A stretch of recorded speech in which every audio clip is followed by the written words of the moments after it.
Bonjour, est-ce que vous pouvez vous présenter votre groupe et votre travail, s'il vous plaît? Mhm.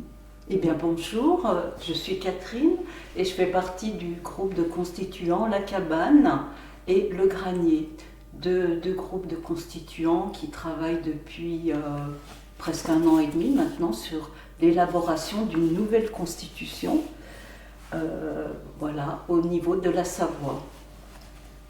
Alors je laisserai la parole à Pierre pour nous expliquer pourquoi la Savoie, pourquoi ce pays de la Savoie.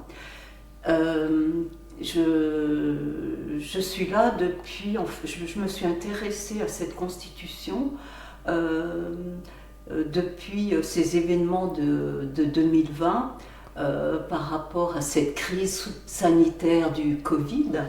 Et je me suis rendu compte qu'on n'avait pas beaucoup d'alternatives et j'avais envie je me demandais comment résister entre guillemets à tous ces pouvoirs politiques mis en place et c'est vrai que Pierre m'a demandé à un moment donné si j'étais d'accord pour participer à l'élaboration d'une nouvelle constitution pour la Savoie et c'est quelque chose qui m'a beaucoup plu.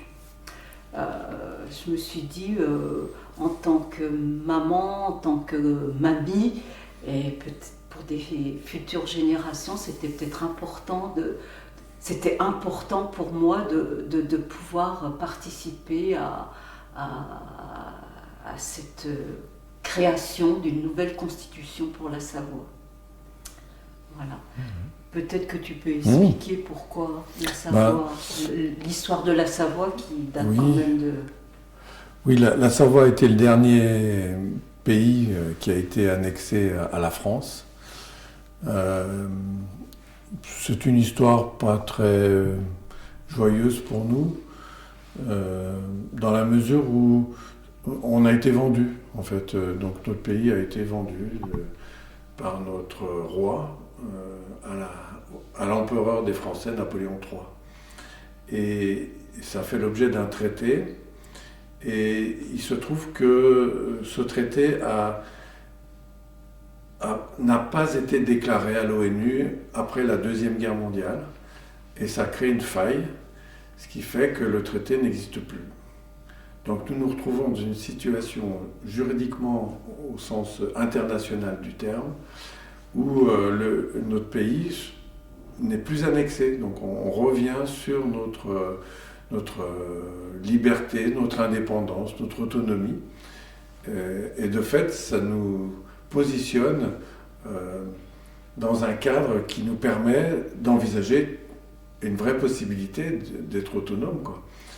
Et à partir de là, on s'est dit, il faut absolument qu'on crée notre propre constitution, qui nous donnera la base légale, le socle en fait, qui nous permettra de rassembler un maximum de personnes et puis de recréer notre vie, en sachant que, comme je le dis souvent, on en a un peu ras-le-bol d'être dirigé soit par Paris, soit par Bruxelles avec l'Europe. Ça ne nous concerne vraiment pas, on ne se sent pas là-dedans, et puis on sent bien le pouvoir qui n'est pas au peuple. Donc nous sommes repartis d'une constitution pour le peuple, par le peuple. Et en mettant en œuvre tout un tas de dispositifs qui nous permettent de garder le contrôle sur ça. À toi, Fred. Voilà, moi je m'appelle Friedrich, donc je suis d'origine autrichienne. Je viens du Tyrol. Et donc mon histoire de là-bas, c'est aussi que le Tyrol à une époque était séparé en deux, avec le Sud-Tyrol qui est devenu italien et le Nord-Tyrol qui est resté autrichien. Et ma famille a beaucoup souffert aussi de cette séparation, parce qu'ils ont dû partir dans le Nord-Tyrol.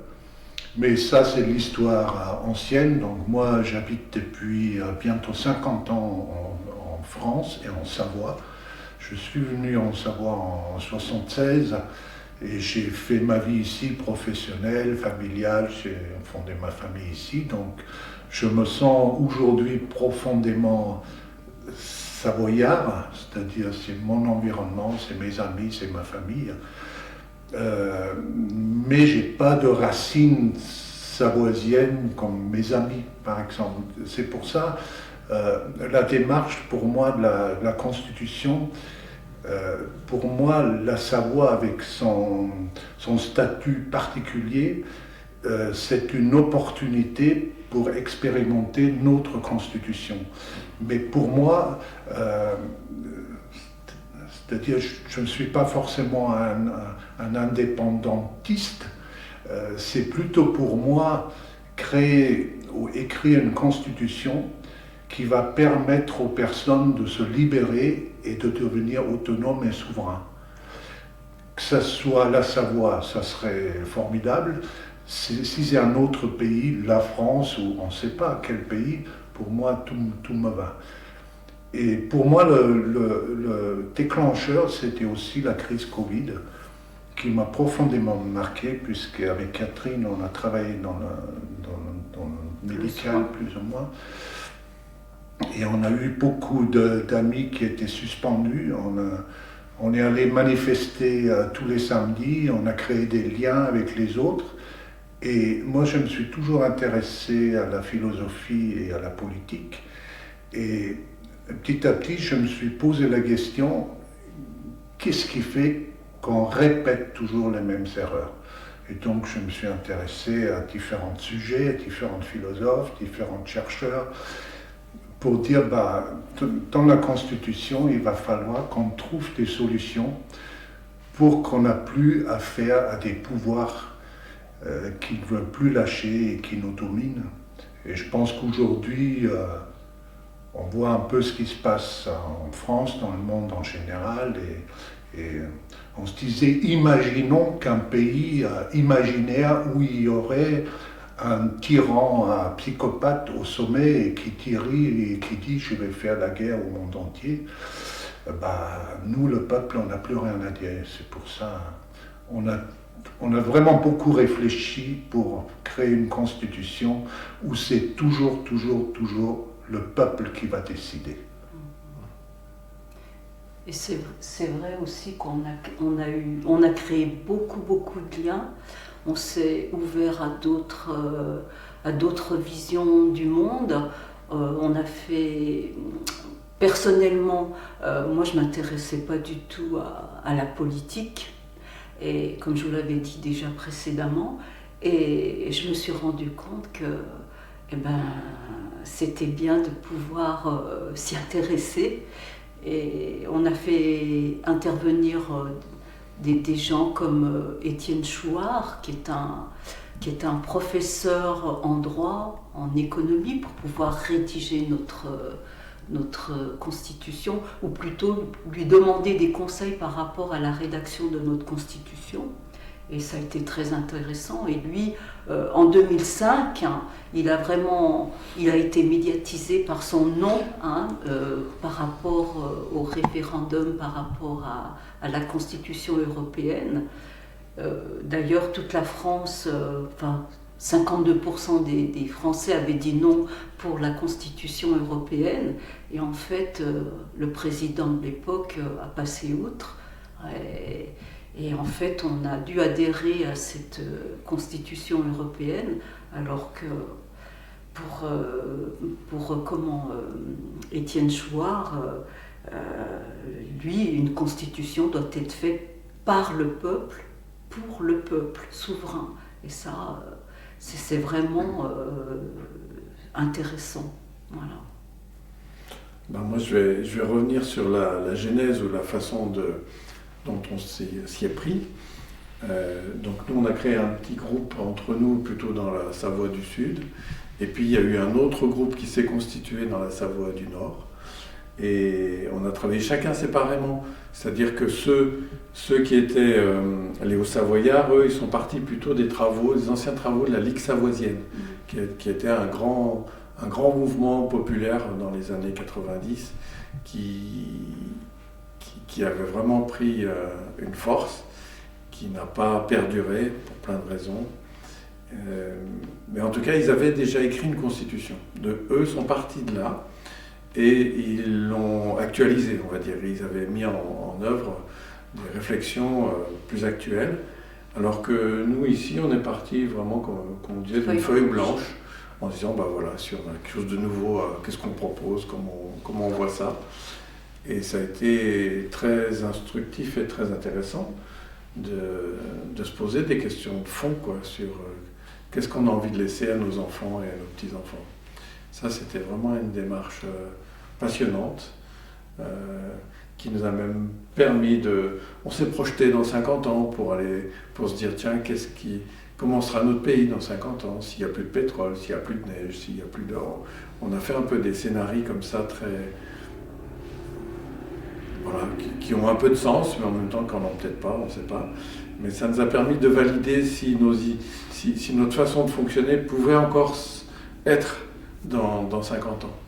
Donc c'était l'idée de s'inscrire dans un temps assez long. Et ce qui a caractérisé nos travaux, c'est qu'on a remis au centre de nos préoccupations le peuple. Et en Savoie, nous avons des vallées importantes qui historiquement étaient aussi des provinces. Donc on est reparti de là, puisque ce sont des bassins de vie qui sont toujours actuels, toujours d'actualité. Donc on a recréé peut-être des petits États, on va dire ça simplement, des petits États, il y en a 6 en Savoie, et ce sont ces petits États qui vont s'organiser pour gérer la vie quotidienne et la vie à moyen terme, je dirais, de chaque vallée. Et nous proposons également la confédération de ces petits États provinciaux en une seule confédération, un peu le modèle suisse avant, où on délègue que certaines parties très régaliennes à cette confédération. Mais on laisse la partie de fonctionnement de tous les jours à chaque province, de manière à ce que le peuple reste aux manettes. Et on ne fait pas référence à des entités plus lointaines duquel nous sortons immédiatement d'ailleurs. Plus d'Europe, plus d'OTAN, plus d'OMS, plus de tout ça. Voilà. Nous voulons reprendre le pouvoir chez nous. Plus de banque européenne. Oui.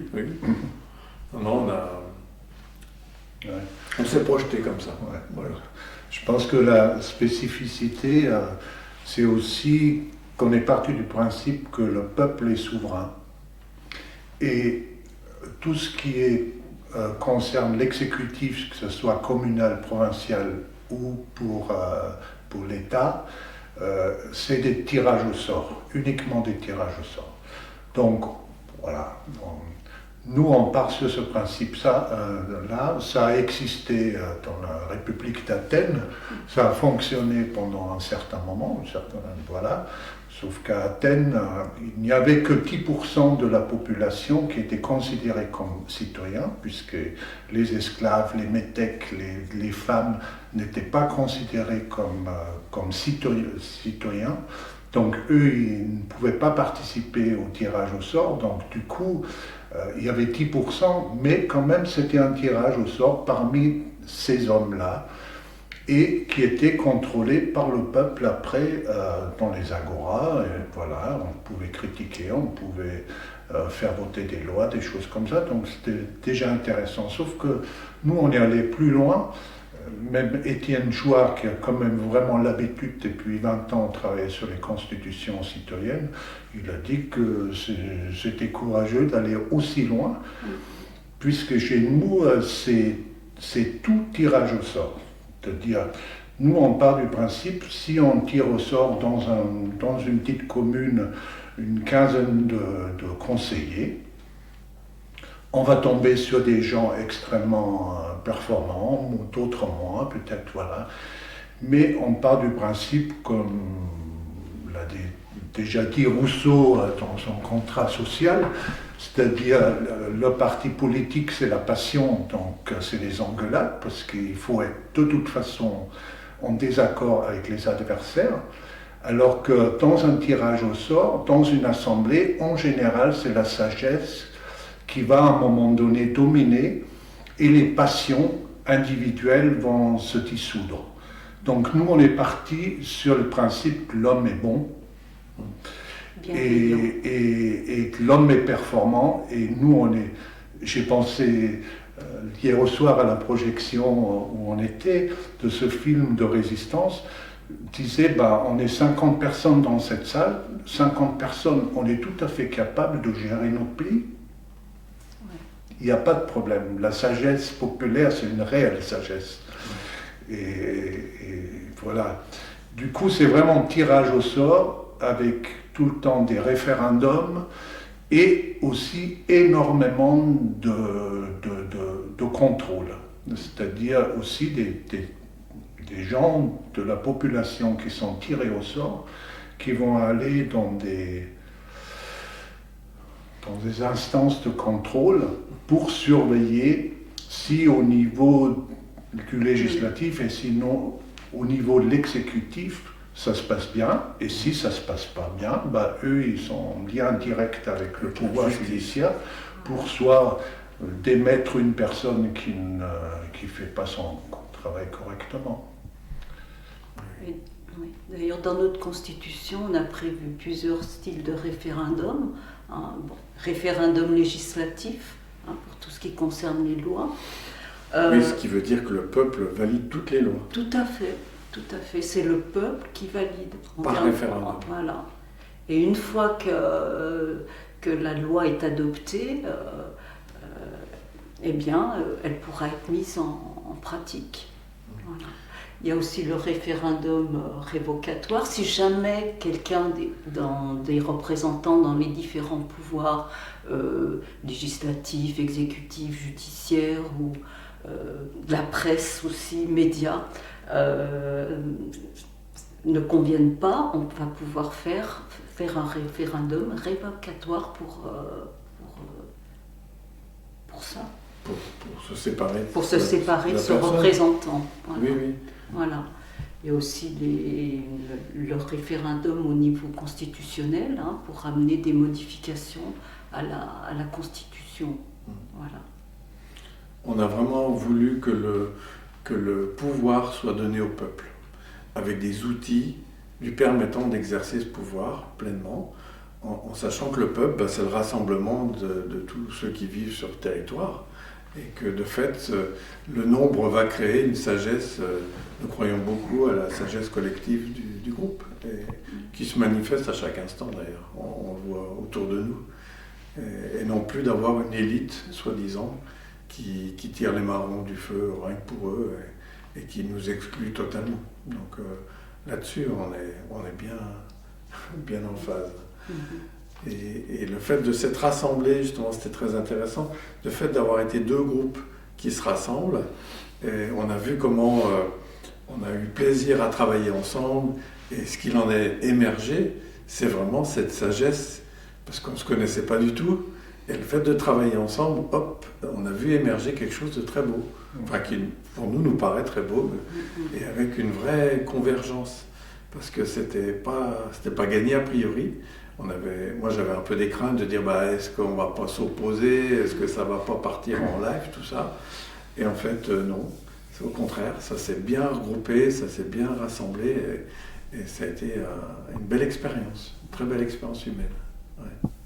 Et là, on a expérimenté d'ailleurs, oui, dans cette rencontre des deux groupes, qu'on avait des désaccords dans notre démarche, et vu qu'on était un groupe, qu'on a discuté, qu'on était, des fois, on a argumenté. Argumenté et tout, et à un moment donné, c'était vraiment magique, il y a quelque chose qui a émergé et on est parti sur ça et on l'a écrit.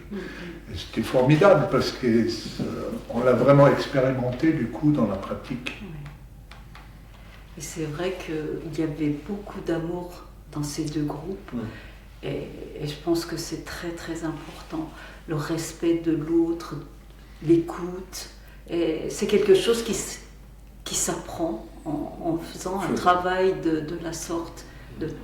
En écrivant cette constitution, on a vraiment expérimenté tous ces liens-là, on a pu les renforcer, et c'était vraiment extraordinaire.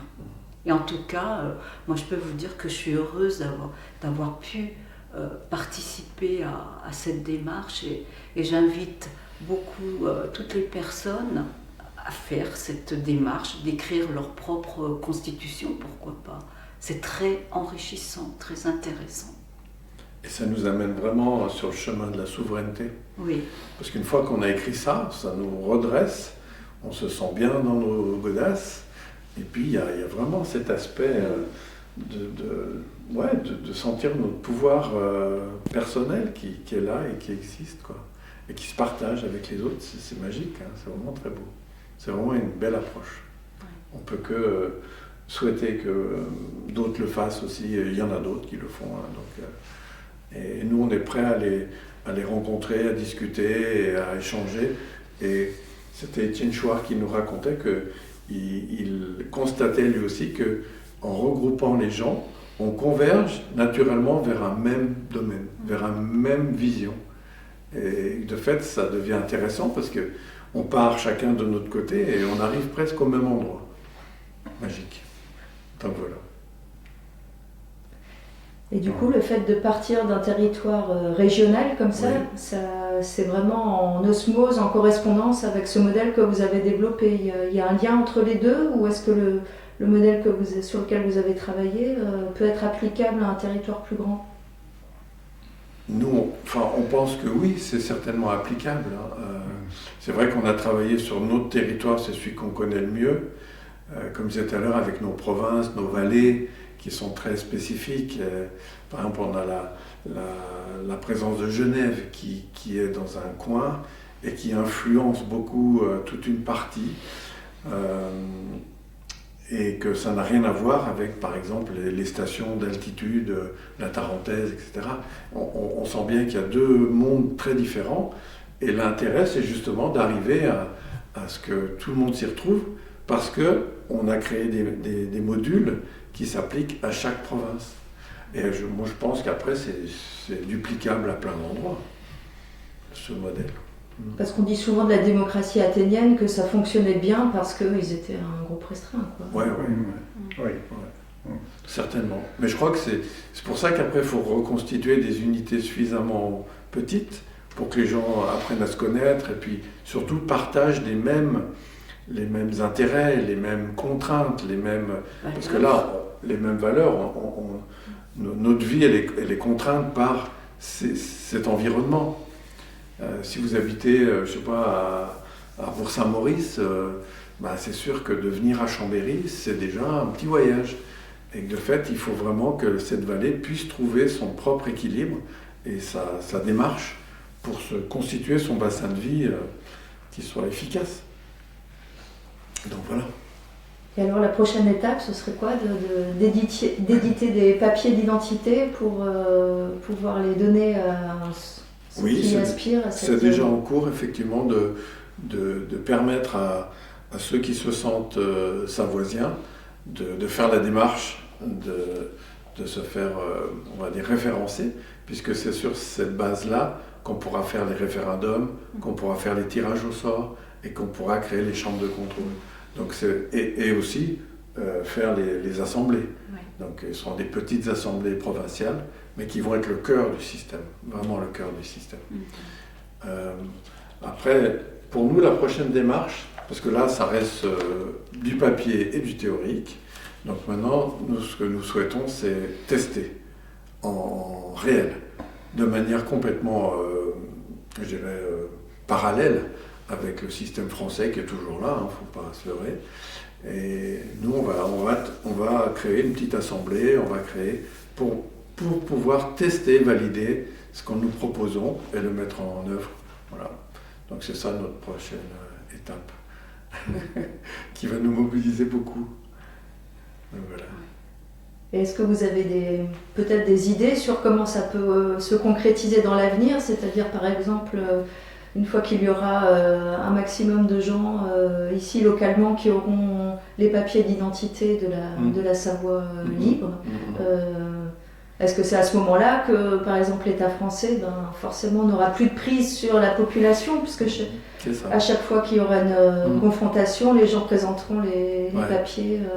Et l'objectif à court ou moyen terme, on ne sait pas à quel moment, c'est soit d'être reconnu par l'international, soit par la pression intérieure de renvoyer les préfets français de l'autre côté du Rhône, de manière à que la France nous restitue notre pays, que nous reprenions en main toutes les destinées de notre pays. Donc oui.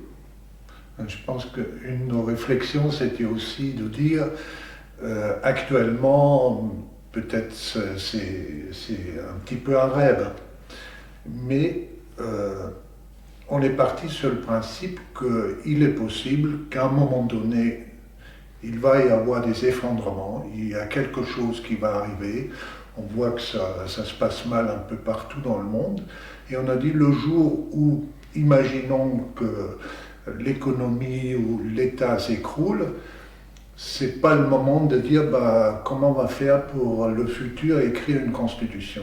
Nous on a dit peut-être qu'il y a aussi des opportunités qui vont arriver. Nous on croit très fort, nous on pense qu'on est sur notre chemin lumineux vers le futur, on avance sur ce chemin et on est heureux de le faire. Et si à un moment donné il y a cette opportunité, nous on a déjà des réponses concrètes qu'on aura déjà expérimentées, que ce soit maintenant la Savoie, puisque ça peut être une opportunité si la Savoie est reconnue, mais peut-être même au niveau de la France, si ça s'écroule, ou dans un autre pays. Donc, nous, notre démarche, c'est vraiment de dire, on ne s'occupe pas trop de ce qui se passe à droite, à gauche. Nous, on veut construire les choses pour le futur, pour qu'à un moment donné, les gens qui vont quand même se réveiller, on espère de plus en plus, ils aient déjà un support, quelque chose qui a été réfléchi et expérimenté.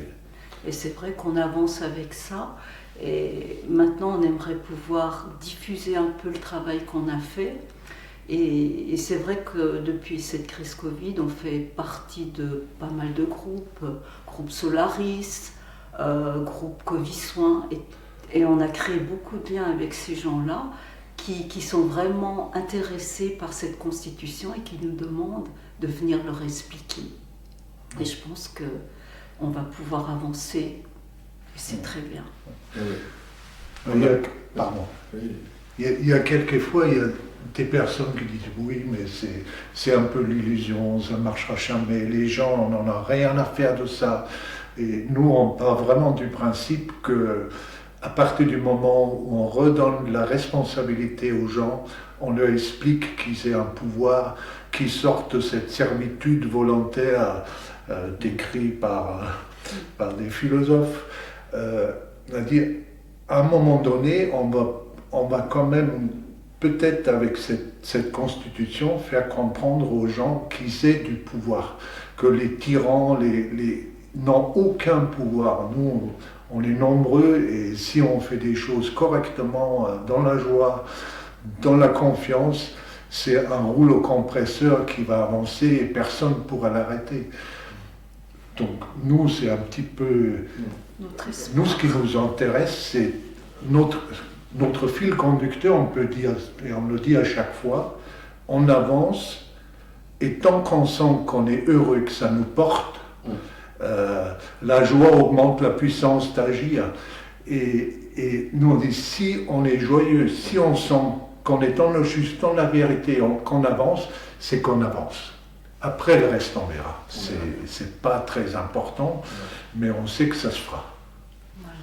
Et on était aussi dans une démarche d'anticipation, comme dit Fred, c'est qu'on pense bien que l'avenir, il risque d'être moins bien, selon certains critères, que ce qu'on a pu vivre depuis, enfin notre génération a vécu, quoi. On voit bien que ça devient de plus en plus difficile.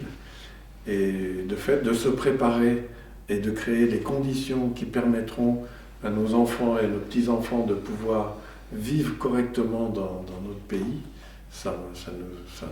personnellement, ça me motive à fond, quoi. Si je peux laisser ça à mes enfants, c'est parfait. Voilà. Et c'est vrai que plus tard, on pourra peut-être se retourner sur soi en se disant, ben oui, j'ai essayé de faire quelque chose pour mon pays, pour mon peuple, pour ma famille, et c'est très bien ainsi.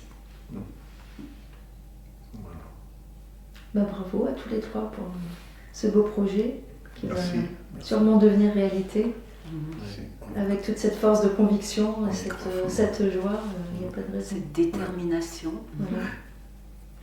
Et comme tu disais, maintenant, une de nos tâches essentielles, ça va être de diffuser, d'aller à la rencontre. C'est pour ça que chaque fois qu'il y a une opportunité qui se présente, on dit oui, on y va et on explique. Même si souvent on n'a pas assez de temps, parce que pour expliquer ça, il faut quasiment 3 heures pour expliquer un peu plus en détail. Mais on va tâcher de faire une version un peu plus light, un peu plus légère, de telle manière qu'on puisse l'expliquer rapidement. Plus rapidement. Avec des diaporamas aussi, Oui. pour que ce soit vraiment très visuel. Hein. Ouais. Et puis on va essayer d'utiliser tous les supports, donc la vidéo, et aussi l'audio. Enfin, on pense même à une bande dessinée qui pourrait être intéressante à diffuser dans les écoles ou parce qu'on croit beaucoup aux futures générations. Donc ça va démarrer par les enfants aussi, leur expliquer que leur pays, c'est un vrai pays autonome et qui s'est bâti sur des fondements nouveaux. Voilà, on croit à ça. Oui. Ouais. D'ailleurs, la question de la carte d'identité, pour nous actuellement, ça ne se pose pas, parce que nous, là, on va organiser des rencontres, des soirées, des journées, où on va inviter des personnes qui sont intéressées par une constitution, et on va leur montrer, on va leur expliquer, on va travailler dessus, voilà, et que ça soit n'importe qui. C'est par la suite, peut-être, ça se posera à un moment donné quand ça devient quelque chose d'officiel, parce que c'est un projet de constitution. Peut-être les gens, à un moment donné, ont savoir, si le savoir retrouve son indépendance, ce qui n'est pas, nous, on n'est pas forcément impliqués directement là-dedans, et ben, si ça se fait, c'est les Savoisiens qui vont dire cette constitution nous intéresse ou elle ne nous intéresse pas. Donc pour le moment, nous ce qu'on veut, c'est partager avec le plus grand nombre pour intéresser le plus grand nombre de savoir qu'est-ce que c'est une constitution. Pour le moment, les constitutions étaient toujours écrites par les gens au pouvoir et ils l'ont toujours écrite pour eux. Donc là, c'est le contraire. Et le processus de la Savoie indépendante, c'est des acteurs, c'est d'autres acteurs, mais quand même c'est un processus qui est lié. Oui, il y a un gouvernement provisoire. Puis Il y avait une déclaration à l'ONU le 27 octobre 2023 qui déclarait l'indépendance de la Savoie. Voilà. Mais c'est vrai que dans ce gouvernement provisoire, il y a des ministres provisoires aussi. Ils ont élaboré aussi des décrets, par exemple. Le premier décret qu'ils ont mis en place, enfin qu'ils ont instauré, à l'article 3 de ce décret, il est bien spécifié que le pouvoir mettra en place tous les moyens nécessaires pour que le peuple souverain puisse écrire sa propre constitution. Voilà, et c'est ce qu'on a fait. Donc nous, on est là-dedans. Oui. Puis il faut savoir qu'en Savoie, depuis l'annexion en 1860, il y a toujours eu des mouvements qui refusaient cet état-là. On a été vendus, c'est jamais très plaisant. Et je crois que nos ancêtres, malgré tout ce qui a été raconté, globalement, ils n'étaient pas très heureux de se retrouver français, parce qu'ils sont tous partis à la guerre alors qu'on aurait dû avoir la neutralité et ne jamais aller à la guerre.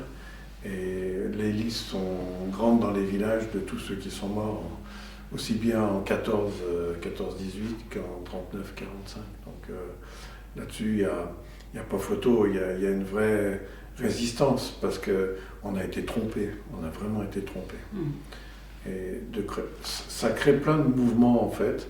Et notre volonté aussi pour nous, c'est que notre projet de constitution devienne un socle qui permette de rencontrer toutes les différentes parties qui ont des idées, qui ont des démarches, et puis voir si on ne peut pas se fédérer autour de quelque chose. Parce que toute la France, la République française, en fait, divise systématiquement, de manière à ce qu'il n'y ait pas cette force qui émerge. Donc notre projet, c'est vraiment de faire le travail inverse, mais sur la base d'une constitution, qui devient un socle. Et pour ça aussi, Étienne Chouard, il était intéressé, il a accepté de nous rencontrer et de nous aider, puisque lui, depuis 20 ans, il travaille sur ce sujet-là, mais en France, c'est difficile de mettre ça en place. Alors lui, il disait aussi, si effectivement, à un moment donné, la Savoie est reconnue comme un État, ça serait vraiment l'occasion d'expérimenter cette nouvelle constitution, parce que c'est un petit État. Donc voilà, c'est un espoir quoi, pour concrétiser, pour mettre en pratique. Donc vous êtes complémentaire quand même de ce mouvement du gouvernement provisoire de Savoie, quoi, dont les gens ont un peu entendu parler, je pense, il y a 1 ou 2 ans. On est complémentaires. Eux, ils sont donnés comme mission d'aller à l'international, beaucoup, pour que le pays soit reconnu à l'ONU, etc. Et puis nous, on fait le travail en interne, plutôt d'aller auprès du peuple, de manière à constituer un socle qui permettra à ce pouvoir d'exister et de se manifester. Donc voilà, c'est complémentaire.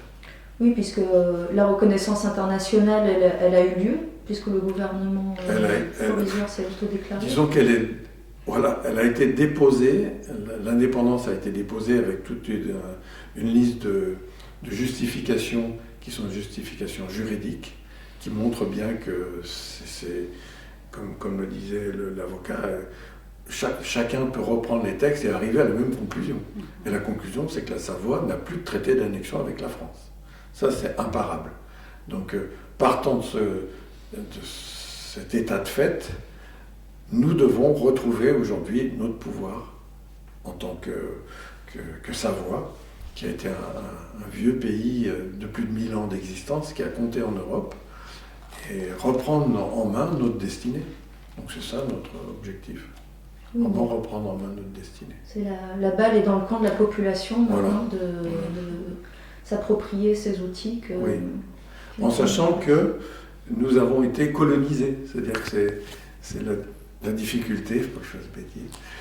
La difficulté, c'est qu'aujourd'hui, si on prend les Savoisiens de 1860 et les familles qui sont descendues, on doit être, je ne sais pas, peut-être 25%, 30% de la population. Il y a 70% de Français et d'étrangers qui sont venus habiter en Savoie. Alors, ils y ont trouvé leur compte. La Savoie y a trouvé son compte aussi. Ce n'est pas question de réfuter ça. Mais c'est montrer que si nous étions restés dans le même chemin que celui qui était le nôtre avant, nous aurions un pouvoir très différent. Et qu'aujourd'hui, il faut faire avec, et petit à petit, tous ceux qui sont venus en Savoie et qui s'y plaisent, rejoignent les rangs des Savoisiens pour défendre leur pays, leur nouveau pays. Voilà. Donc c'est un peu ça la clé qui va nous permettre d'exister. D'ailleurs, il y a quelquefois des incompréhensions quand on explique un petit peu les choses, parce que les gens disent oui, alors du coup, nous les Français, on va être étrangers. Je dis non, si à un moment donné la Savoie existe, il y a des gens qui sont savoyards, voilà, et ils sont savoyards, ils vont avoir la nationalité savoisienne. Les autres, comme moi, par exemple, je suis un Savoisien de cœur, je demande la nationalité savoisienne et j'aurai une double nationalité française savoisienne. C'est juste quelque chose en plus.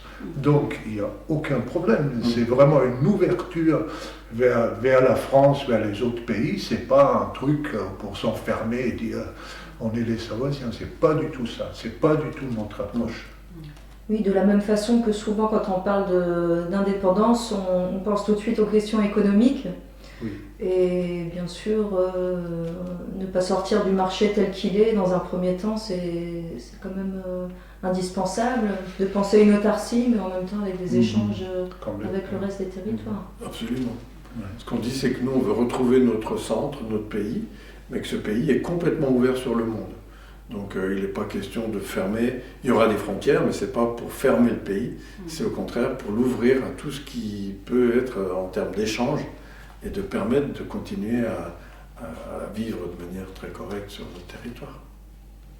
Parce qu'il y a eu la question Corse aussi dans l'actualité les derniers mois. Donc, les gens ont dit qu'ils veulent bien être indépendants, mais de quoi ils vont vivre vraiment uniquement de l'agriculture, de l'élevage? Est-ce que vraiment c'est possible? C'est difficile pour les Corses, c'est plus difficile. Nous, on a un contexte qui est beaucoup plus favorable.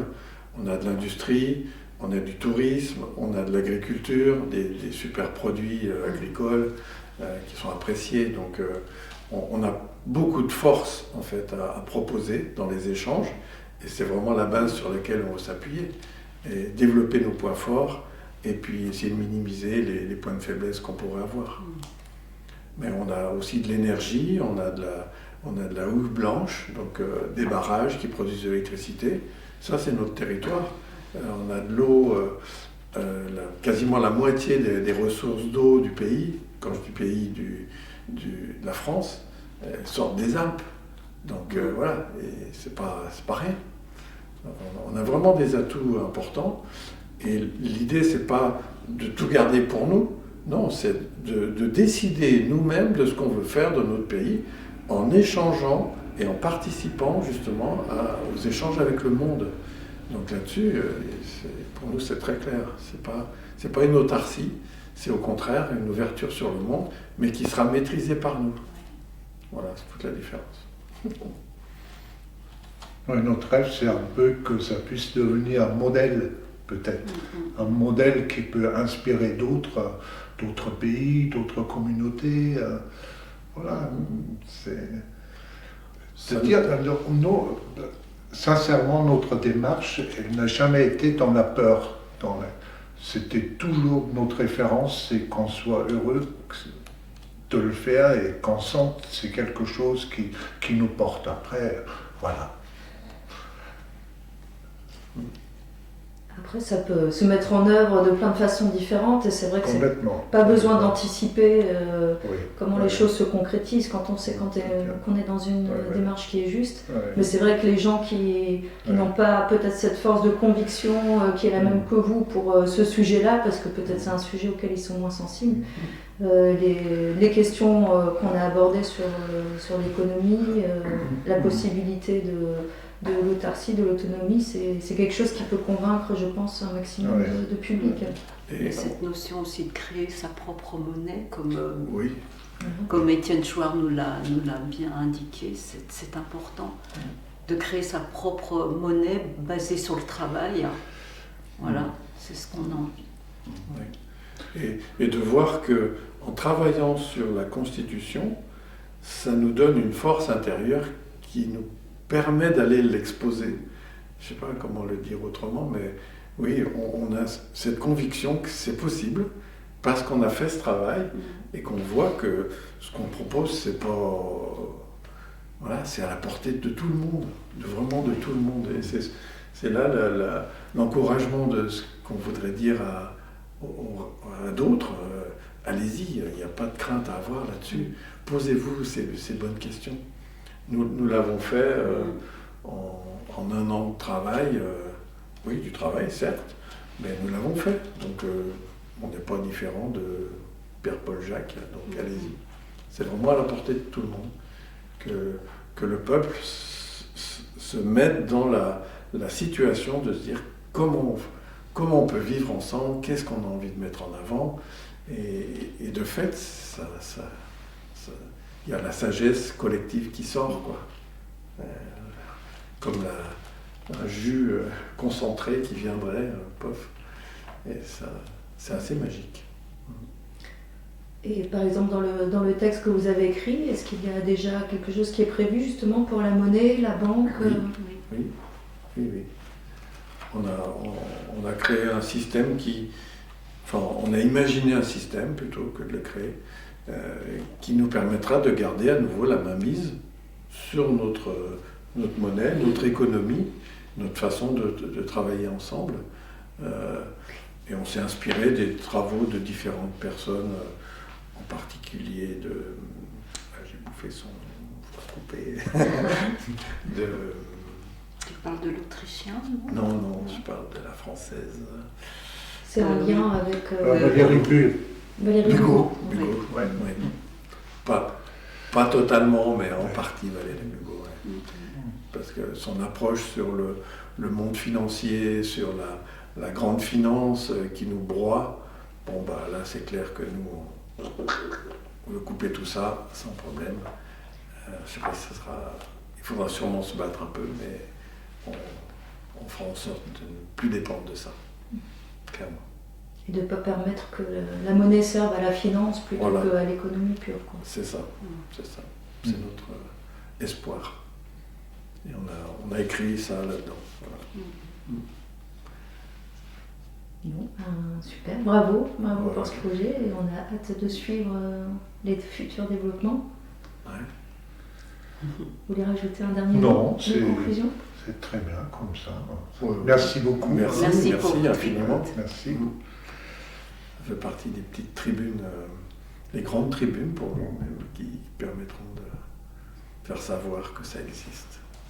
Voilà, Et donc d'en- c'est à et chacun de d'encourager. partager l'information Et pour pouvoir d'encourager. créer des futurs rendez-vous, des Voilà. futures assemblées, et Oui, oui.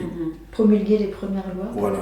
Ah oui, et puis c'est non seulement promulguer les premières lois, mais surtout supprimer toutes les lois qui ont été faites depuis 1970 Et les simplifier aussi. et simplifier tout au maximum, parce qu'aujourd'hui on nous a rendu hors la loi systématiquement pour nous diminuer. Ouais. Donc là, on va virer tout ce paquet de lois qui ont été faites depuis 50 ans et qui nous apportent rien du tout. Donc on va faire un gros tri là-dedans. Et comme les lois sont l'expression du peuple, elles seront Voilà. soumises à référendum, elles seront ou adoptées ou rejetées par le peuple souverain. Voilà. Et ce sera parfait. Et ça ne sera pas l'Europe qui viendra nous dicter Voilà. ce qu'on a à faire. Ou des experts qui utilisent le jargonnage pour Mmh. justement couper, Bien sûr. faire comme si c'était l'affaire des experts et Voilà. que le peuple Et plus le était peuple. pas assez instruit pour Tout à s'en fait. emparer. Quoi. D'ailleurs, ça permet de dire que nous, notre constitution, elle est écrite avec le langage de tous les jours. Justement parce qu'elle est accessible à tous. Et ce n'est pas un truc juridique. Voilà. C'est bon. Merci à tous. Merci beaucoup.